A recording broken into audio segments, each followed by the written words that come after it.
Hello మిత్రులారా, welcome to portal channel. ఈ రోజు మనం మాట్లాడుకోబో మూవీ వచ్చేసరికి డార్లింగ్ వై దిస్ కొలవెరీ అన్న మూవీ గురించి అయితే మనం మాట్లాడుకోబోతున్నాం. ఈ మూవీ గురించి తెలుసుకునే ముందు మీరు ఇంతవరకు మన ఛానల్ సబ్స్క్రైబ్ చేసుకోకపోతే వెంటనే సబ్స్క్రైబ్ చేసుకోండి. అలాగే ఫ్యూచర్ లో రాబోయే వీడియోస్ ని మిస్ అవ్వకుండా ఉండాలి అంటే నోటిఫికేషన్ బెల్ అయితే యాక్టివేట్ చేసుకోండి.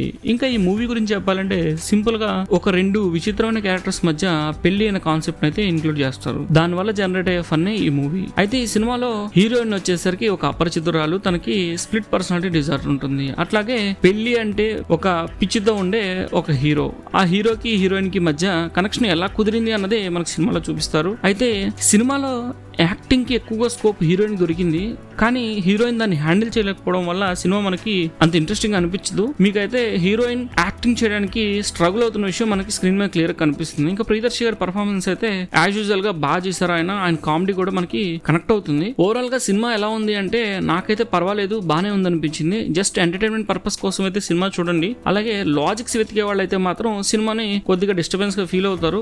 కొన్ని ఇలాజికల్ సీన్స్ అనిపిస్తాయి, కానీ పర్వాలేదు. నాకైతే వాటికంటే ఎంటర్టైన్ అవడానికి అయితే సరిపోయింది అనిపించింది. ఓవరాల్ గా సినిమాలో అయితే 2 సాంగ్స్ ఫస్ట్ వచ్చేవి మాత్రం నాకు బాగా నచ్చాయి. ఇంక ఈ సినిమాలో మాక్సిమం అందరూ కూడా వాళ్ళ పర్ఫార్మెన్స్ లో అయితే వాళ్ళకి ఇచ్చిన క్యారెక్టర్ వరకు బాగానే చేశారు. సినిమాలో ప్రొడక్షన్ వాల్యూస్ కూడా బాగున్నాయి, ఎక్కడా కూడా చీప్ గా అయితే కనిపించలేదు, అంత పర్ఫెక్ట్ గా అనిపించింది. ఈ సినిమాలో మెయిన్ గా ట్విస్ట్ అయితే మాత్రం బాగుంది, చివరిగా ఇచ్చే ట్విస్ట్. కానీ ఆ ట్విస్ట్ లో బ్యాక్ డ్రాపే మరి ఓవర్ గా అనిపించింది.